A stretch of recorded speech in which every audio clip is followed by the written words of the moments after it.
ನಮಸ್ತೆ ನನ್ನ ಪ್ರಿಯ ವೀಕ್ಷಕರೇ, ನಮ್ಮ ಲಕ್ಷ ಚಾನಲ್ಗೆ ಸ್ವಾಗತ.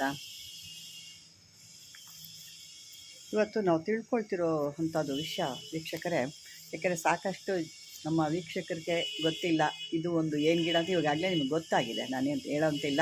ನಮ್ಮ ವೀಕ್ಷಕರೆಲ್ಲ ಬುದ್ಧಿವಂತರು, ಹಾಗಾಗಿ ಇದು ನೋಡ್ತಿದ್ದಂಗೆ ಗೊತ್ತಿರುತ್ತೆ. ಏನಮ್ಮ ಇದರಲ್ಲಿ ಏನು ವಿಶೇಷ ತೋರಿಸ್ತಾ ಇದ್ದಾರೆ, ಇದು ಮಾಮೂಲೆಲ್ಲ ಗೊತ್ತಿರೋ ಅಂಥದ್ದಲ್ವಾ ಅಂತೀರಾ.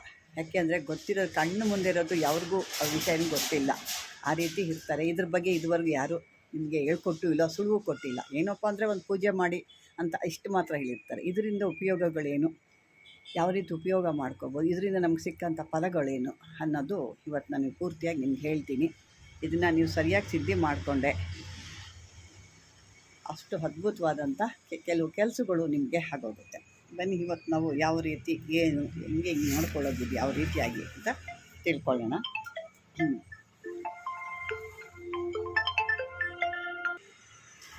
ವೀಕ್ಷಕರದು ಏನಪ್ಪ ಅಂತಂದರೆ, ಕೆಲವೊಂದು ನಾವು ಎಷ್ಟೋ ದೂರದ್ದು ಹುಡ್ಕೊಂಡು ಹೋಗ್ತೀವಿ ಕೆಲವು ಮೂಲಿಕೆಗಳ್ನ.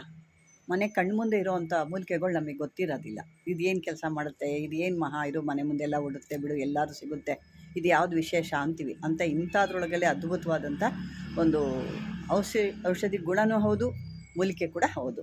ಇದು ಈಗಾಗಲೇ ಗೊತ್ತಿರೋದ್ರಿಂದ ಹೇಳಬೇಕಾ ಅನ್ನೋದು ಗೊತ್ತಿಲ್ಲ, ಅಥವಾ ಹೇಳ್ತೀನಿ, ಗೊತ್ತಿಲ್ಲದಿರೋ ನಾನು ಹೇಳ್ತೀನಿ. ಇದು ತುಳಸಿ ಗಿಡ, ಕೃಷ್ಣ ತುಳಸಿ, ಕಪ್ಪು ತುಳಸಿ ಅಂತ ಹೇಳ್ತಿಲ್ಲ, ಆ ತುಳಸಿ ಗಿಡ. ಇದು ನಾವು ಬನ್ನಿ ಇದಕ್ಕೆ ಏನು ಬೇಕು, ಯಾವ ರೀತಿ ನಿಮ್ಮ ಕೆಲಸಕ್ಕೆ ಬರುತ್ತೆ.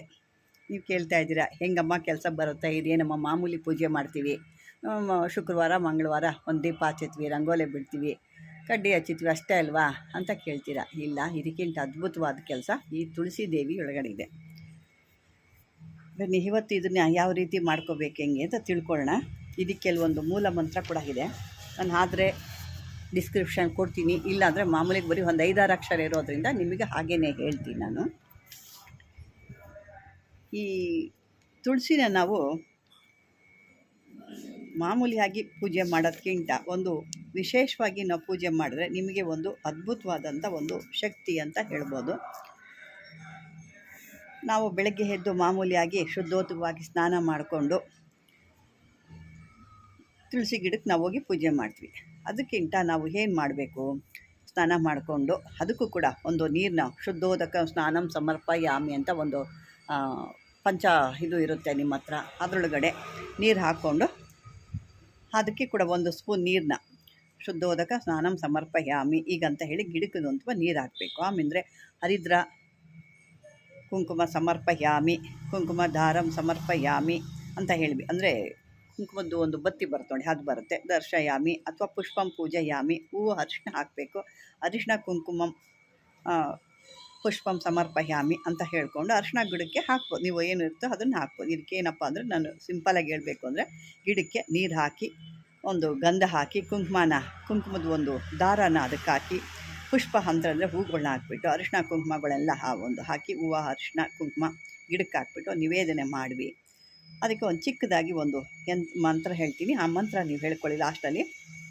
ಇದಕ್ಕೆ ಲಾಸ್ಟಾಗಿ ಒಂದು ಊದುಬತ್ತಿ, ಇದಕ್ಕೇನು ಊದುಬತ್ತಿಗೆ ನಿಮ್ಗೆ ಹೇಳಕ್ಕೆ ಏನು ಬರಲಿಲ್ಲ ಅಂದರೆ ಧೂಪ ಸಮರ್ಪಯಾಮಿ, ಧೂಪಂ ಸಮರ್ಪಯಾಮಿ ಅಂತ ಒಂದು ಏನಾದ್ರು ಒಂದು ನೈವೇದ್ಯ ಹೊಂದಿರ್ತಾರೆ. ಏನು ಜಾಸ್ತಿ ನಿಮ್ಮ ನೈವೇದ್ಯ ಏನು ಕೇಳಲ್ಲ, ಇದ್ದರೆ ಒಂಚೂರು ಹಾಲು ಇಕ್ಕಿ, ಇಲ್ಲಾಂದ್ರೆ ಒಂಚೂರು ಸಕ್ಕರೆ ಹಾಕಿ, ಒಂಚೂರು ಬೆಲ್ಲ ಹಾಕಿ, ಎಲ್ಲರ ಮೇಲೆ ಮಾಮೂಲಿ ಇರೋ ಅಂಥದ್ದೇ ಇದು. ಇಷ್ಟು ಇಕ್ಕಿದ್ರೂ ಸಾಕು. ಇಲ್ಲಾಂದರೆ ಒಂದು ಬಾಳೆಹಣ್ಣು ಇಸ್ಕಿ, ಒಂದು ಸ್ವಲ್ಪ ಸಕ್ಕರೆ ಹಾಕಿ, ಹಾಲು ಹಾಕಿ ಇಕ್ಕಿ, ನೈವೇದ್ಯಂ ಸಮರ್ಪಯಾಮಿ, ಎಲೆ ಅಡಿಕೆ ಇಕ್ಕಿ, ತಾಂಬೂಲ ಸಮರ್ಪಯಾಮಿ ಅಂತೇಳಿ, ಕರ್ಪೂಜ ಅಂದರೆ ಕರ್ಪೂರ ಒಂದು ಆರತಿ ಅಂತ ನೀವೇನು ಹೇಳ್ತೀರ, ಅದು ಕರ್ಪೂರ ನೀರಾಜನಂ ಸಮರ್ಪಯಾಮಿ ಅಂತ ಬೆಳಿಗ್ಗೆ. ಇದೆಲ್ಲ ಆದಮೇಲೆ ನಿಮಗೆ ಎಷ್ಟಾಗುತ್ತೋ 5, 9, 11, 21 ಪ್ರದಕ್ಷಿಣೆನ ಮಾಡ್ಬೋದು. ಅಂದರೆ ನೀವು ತುಳಸಿ ಗಿಡ ಇಟ್ಕೊಂಡಿರೋದು ಸ್ವಲ್ಪ ಸುತ್ತು ಜಾಗ ಬಿಟ್ಕೊಂಡಾಗ ನಿಮಗೆ ಆಗುತ್ತೆ. ಅದು ನಾನು ಸುತ್ತಲೂ ಜಾಗ ಬಿಟ್ಟಿದ್ದೀನಿ, ಆದರೂ ನಿಮಗೆ ಅದು ಪೂರ್ತಿ ತೋರಿಸ್ಲಿಕ್ಕಾಗಲ್ಲ. ಯಾಕೆ ನಿಮಗೆ ಅದು ಪೂರ್ತಿ ಕಾಣಲಿ ಅನ್ನೋದು, ಪೂರ್ತಿ ಗಿಡನೇ ನಾನು ನಿಮಗೆ ತೋರಿಸ್ತಿರೋದ್ರಿಂದ ಪ್ರದಕ್ಷಿಣೆ ನಿಮ್ಮ ಕೈಲಿ ಸಾಧ್ಯ ಆದಷ್ಟು ಪ್ರದಕ್ಷಿಣೆ ಆಗಬೇಕು. ಆಮೇಲೆ ಪೂಜೆ ಇವೆಲ್ಲ ಮುಗೀತಲ್ವ, ಮುಗಿದ ಮೇಲೆ ತುಳಸಿ ಮೂಲ ಮಂತ್ರನ ನಿಮ್ಮ ಕೈಲಿ ಎಷ್ಟು ಸಾಧ್ಯ ಆಗುತ್ತೋ ಅಷ್ಟು. ಒಂದು ದಿನಕ್ಕೆ ಅಂದರೆ ಮೂಲ ಮಂತ್ರ ಇರುತ್ತೆ ಇದು. ಈ ಮೂಲ ಮಂತ್ರ ಹೇಳಿಕೊಂಡು ಒಂದು ನಿಮ್ಮ ಶಕ್ತಿಯನ್ನು ಒಂದು ದಿನಕ್ಕೆ ನಿಮ್ಮ ಕೈಲಿ ಸಾಧ್ಯ ಆಯಿತು ಅಂದರೆ, ಯಾಕೆಂದರೆ ಒಂದು 9-10 ಅಕ್ಷರ ಇರುತ್ತೆ. ಈ 10 ಅಕ್ಷರಕ್ಕೆ ನೀವು ಒಂದು 1000 ಸಾರಿ ದಿನಕ್ಕೆ ಹೇಳ್ಕೊಬೋದು. ಒಟ್ಟಲ್ಲಿ ಒಂದು 48 ದಿವಸಕ್ಕೆ ಅಂತಂದರೆ 1,000, 10,000 ಈ ಥರ ನಿಮಗೆ ಶಕ್ತಾನುಸಾರ 10,000 ಸಾರಿ ನೀವು ಜಪ ಮಾಡಬೇಕು. ಅಂದರೆ ದಿನಕ್ಕೆ 108 ಹೇಳ್ಕೊಂಡ್ರೆ ಸಾಕು. ಆವಾಗ ಆ 108 ಮಂತ್ರಗಳು ಹೇಳ್ಕೊಂಡು ಆ ದಿನ ಆ ಪೂಜೆ ಮಾಡ್ತಾಯಿದ್ರೆ ಏನು ಜಾಸ್ತಿ ಖರ್ಚಾಗುವಂಥ ಇಲ್ಲೆಲ್ಲ ನಿಮ್ಮ ಮನೇಲಿರೋವಂಥದ್ದು ಅರಿಶಿನ ಕುಂಕುಮ ಇರುತ್ತೆ, ಹಾಲಿರುತ್ತೆ, ಸಕ್ಕರೆ ಇರುತ್ತೆ, ಬೆಲ್ಲ ಇರುತ್ತೆ, ಒಂದು ನೈವೇದ್ಯ ಊದುಬತ್ತಿ ಇರುತ್ತವೆ, ಒಂದು ಎಲೆ 2 ಹಿಕ್ಕದು, 2 ಬಾಳೆಹಣ್ಣು ಆದರೆ ಹಿಕ್ಕದು, ಪ್ರಸಾದ ಮಾಡಿ ಇಟ್ಬಿಟ್ಟು ಇದನ್ನು ದಿನ ಒಂದು 108 ಬಾರಿ ನೀವು ಈ ಮೂಲ ಮಂತ್ರ ನಾನು ಕೊನೆಯದಾಗಿ ಹೇಳ್ತೀನಿ, ಅದನ್ನು ಹೇಳ್ಕೊಳ್ತಾ ಬರ್ತಾಯಿದ್ರೆ ಯಾರು ಮದುವೆ ಆಗದಿರೋ ಅಂಥ ಹೆಣ್ಣು ಮಕ್ಕಳಿಗೆ 15 ವಾರ ಅಥವಾ ಒಂದು 21 ವಾರ ಅಥವಾ 48 ವಾರಗಳಲ್ಲಿ ಕಂಟಿನ್ಯೂ ಆಗಿ ಇದು ಮಾಡ್ಕೊಂಡು ಬರ್ತಾಯಿದ್ರೆ ಒಳ್ಳೆ ಅವರು ಕೇಳಿದಂಥ ಒಂದು ಎಲ್ಲ ರೀತಿಲಿ ಒಳ್ಳೆ ಇರುವಂಥ ಗಂಡ ಸಿಗ್ತಾನೆ, ಒಂದು ಮುತ್ತೈದೆತನ ಸಿಗುತ್ತೆ, 100 ವರ್ಷ ಬಾಳಿ ಬದುಕ್ಬೋದು ಅನ್ನೋದು ಒಂದು ಇರುತ್ತೆ. ಅದೇ ರೀತಿ ಗಂಡು ಮಕ್ಕಳು ಕೂಡ ಮಾಡ್ಬೋದು, ಏನು ಹೆಣ್ಣು ಮಕ್ಕಳಿಗೆ ಸೀಮಿತವಾಗಿಲ್ಲ, ಗಂಡು ಮಕ್ಕಳು ಕೂಡ ಇದನ್ನು ಮಾಡ್ಬೋದು ಕೂಡ ಅವ್ರಿಗೂ ಕೂಡ ಒಂದು ಉತ್ತಮವಾದ ಪತ್ನಿ ದೊರೀತಾಳೆ.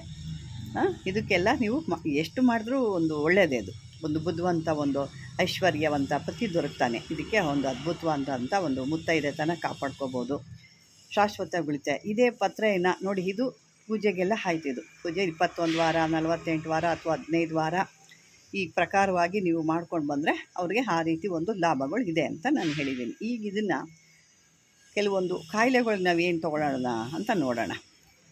ಇದು ಮಕ್ಕಳಿಗೆ ಇಲ್ದಿರೋ ಅಂಥವ್ರವರು, ಕೆಲವು ಮಕ್ಕಳಿಲ್ಲ ನಮಗೆ ಅಂಥದ್ದು ಎಷ್ಟೋ ಸಾರಿ ಹೇಳ್ಕೊಂಡು ಹತ್ತಿರೋರು ಇದ್ದಾರೆ, ಅಂಥವರು ಶ್ರೀ ತುಳಸಿ ಪತ್ರೆನ ದಿನ ಪೂಜೆ ಮಾಡಿ, ಇದೇ ರೀತಿ ಪೂಜೆ ಮಾಡಿಬಿಟ್ಟು ದಿನನಿತ್ಯ 2 ಎಲೆ ಆ ಪೂಜೆ ಮಾಡಿದಾದ್ಮೇಲೆ ಅದನ್ನು ತಿಂತಾ ಬರ್ತಾ ಇದ್ದರೆ ಆ ಹೆಣ್ಣು ಮಕ್ಕಳಿಗೆ ಏನು ಒಂದು ಮಕ್ಕಳಿಲ್ಲ ಅನ್ನೋದು ಒಂದು ಏನು ನೋವು ಇಟ್ಕೊಂಡಿರ್ತೀರ, ಆ ನೋವು ನಿಮಗೆ ಹಾಗೆ ಮಕ್ಕಳ ಭಾಗ್ಯ ನಿಮ್ಗೆ ಆಗುತ್ತೆ. ಅದೇ ರೀತಿ ಈ ಅನಂತ ರೋಗದಿಂದ ಬಳಲ್ತಿರೋ ಅಂದರೆ ಕೆಲವೊಂದು ಭಾಳ ರೋಗದಿಂದ ಅಂಥವ್ರಿಗೆ ಯಾವ ಔಷಧ ತೊಗೊಂಡ್ರೂ ಗುಣ ಆಗಲ್ಲ, ಅದು ತೊಗೊಂಡಾಗ ಆಗುತ್ತೆ. ತಿರುಗಿ ಯಥಾ ಪ್ರಕಾರ ಹಿಂಗಿರುತ್ತೆ. ಈ ಕ್ಷಯ ಇರ್ಬೋದು, ಪಾಂಡು ರೋಗ ಇರ್ಬೋದು, ಗಿಣಿ ರೋಗ ಅಂತ ಮಲರೋಗ ಇವುಗಳೆಲ್ಲ ಇರ್ತವೆ, ಸಾಕಷ್ಟು ರೋಗಗಳು ಇರ್ತವೆ. ಕ್ಷಯ ಅಂತಂದರೆ ಗೊತ್ತಿದೆ, ಆಮೇಲೆ TB ಕಾಯಿಲೆ ಅಂತ ಹೇಳ್ತೀವಿ, ಪಾಂಡುರೋಗ ಅಂತ ಅದೊಂದು ರೀತಿ ಕಾಯಿಲೆ ಇರುತ್ತೆ. ಇದು ಆಗಿನ ಕಾಲದಲ್ಲಿ ಹೇಳ್ತಿದ್ರು, ಈಗಲೂ ಸಾಕಷ್ಟು ಕೆಲವೊಂದರಲ್ಲಿ ನಾನು ಕೇಳಿದ್ದೀನಿ. ಈ ರೀತಿ ಎಲ್ಲ ಬಂದಾಗ ಅವರು ಕೂಡ ಈ ತುಳಸಿ ಪೂಜೆ ಮಾಡಿ, ನಾನು ಏನು ಹೇಳಿದೆ ಮೊದಲೇ, ಆ ರೀತಿ ಪೂಜೆ ಎಲ್ಲ ಮಾಡಿದ್ಮೇಲೆ ಆ ತುಳಸಿ ಪತ್ರೆಯನ್ನು ಸೇವಿಸ್ತಾ ಬರ್ತಾ ಇದ್ದರೆ 12 ತಿಂಗಳು ನಡೆಸೋದ್ರೊಳಗಡೆ ಇವರು ಎಲ್ಲ ರೋಗದಿಂದ ವಿಮುಕ್ತರಾಗಿ ಹೋಗ್ತಾರೆ. ಅದೇ ರೀತಿ ಈ ತುಳಸಿ ರಸದಲ್ಲಿ ಮೆಣಸಿನ ಕಾಳು ಪುಡಿ ಇರುತ್ತಲ್ಲ, ಮೆಣಸು ನಾವು ತಿನ್ನೋವಂಥ ಮೆಣಸು, ಸಾಂಬಾರು ಮೆಣಸು, ಆ ಮೆಣಸಿನ ಪುಡಿಯನ್ನು ಸೇರಿಸಿ ದಿನನಿತ್ಯ ಸೇರಿಸೋದ್ರಿಂದ ಈ ಮೈ ಒಳಗಿನ ಜ್ವರ ಅಂತ ಹೇಳ್ತೀವಿ, ಮೈ ಹೊರಗಿನ ಜ್ವರ ಡಾಕ್ಟ್ರ್ ಗೊತ್ತಾಗುತ್ತೆ, ಈ ಮೂಳೆ ಜ್ವರ ಅಂತ ಹೇಳ್ತಾರೆ. ಈ ಮೂಳೆ ಒಳಗೆ ಸೇರ್ಕೊಂಡ್ಬಿಡ್ತು ಅಂದರೆ ಹಿಂಸೆ, ಅದು ಹೊರಗೂ ಬರೋಕ್ಕಾಗಲ್ಲ, ಒಳಗೂ ಇರೋದಿಲ್ಲ, ಮನಸ್ಸಲ್ಲಿ ಮೈ ಕೈ ಎಲ್ಲ ನೋವು, ಕೈ ಕಾಲೆಲ್ಲ ಕತ್ತರಿಸಾಕ್ದಂಗೆ, ಊಟ ಸೇರಲ್ಲ, ಒಂಥರ ಸುಸ್ತು. ಯಾಕೆ ಅಂದರೆ ಇದು ದೇಹದಲ್ಲಿ ಜ್ವರ ಥರ ಇಟ್ಕೊಂಡು ಅಂದರೆ ಗೊತ್ತಾಗಲ್ಲ, ಅದು ಮೇಲೆ ಜ್ವರ ಕಾಣೋ ರೀತಿ ಒಂದು ಇತ್ತು ಅಂದರೆ ಟ್ಯಾಬ್ಲೆಟ್ ತೊಗೊಂಡೆ ಇಂಜೆಕ್ಷನ್ ತೊಗೊಂಡ್ರೆ ಹೋಗುತ್ತೆ. ಇದು ಮೂಳೆ ಒಳಗೆ ಸೇರ್ಕೊಂಡ್ಬಿಡ್ತು ಅಂದರೆ ಯಾವುದೇ ರೀತಿ ಅದು ಒಂದು ರೀತಿ ವಿಷಮವಾಗಿ ಜ್ವರ, ಅದು ಹೋಗ್ತಾ ಕೊನೆ ವಿಷಮ ಜ್ವರ ಆಗೋಗ್ಬಿಡುತ್ತೆ.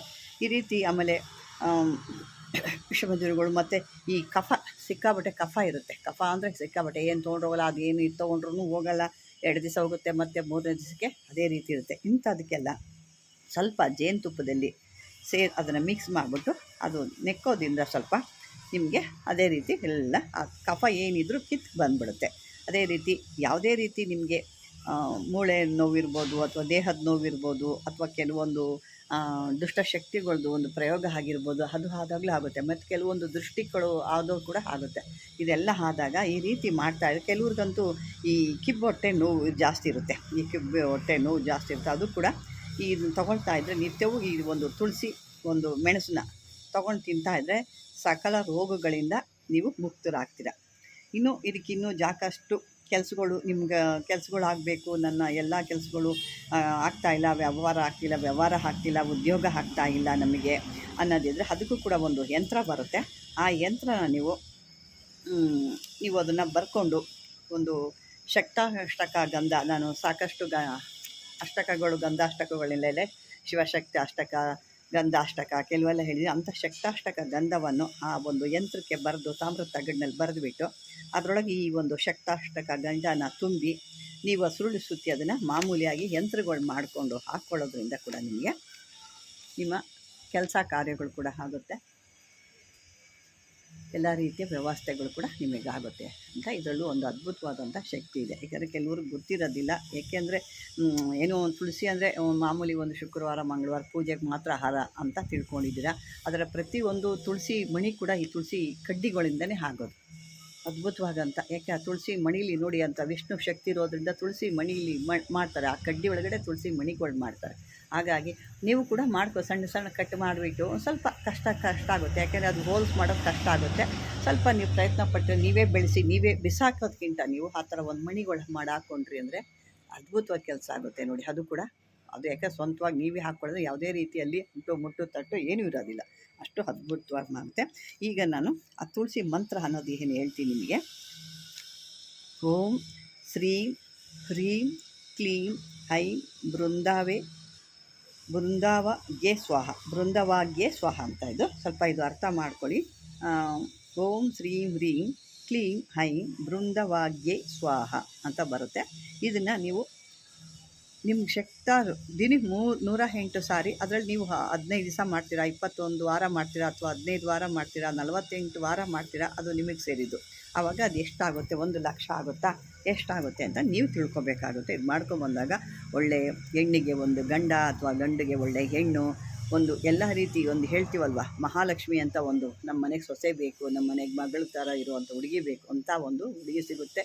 ಮತ್ತು ಆ ಹುಡುಗನ ಒಂದು ಆಯಸ್ಸು, ಆರೋಗ್ಯ ಮತ್ತು ಅವನ ಒಂದು ಕೆಲಸಗಾರಗಳೆಲ್ಲ ಅದ್ಭುತವಾಗಿ ಕೆಲಸ ನಡೀತದೆ ವೀಕ್ಷಕರೇ. ಇದೊಂದು ಭಾಳ ಅದ್ಭುತವಾದಂಥ ಒಂದು ಇದುವರೆಗೂ ನಿಮಗೆ ಯಾರೂ ಹೇಳಿಲ್ಲ.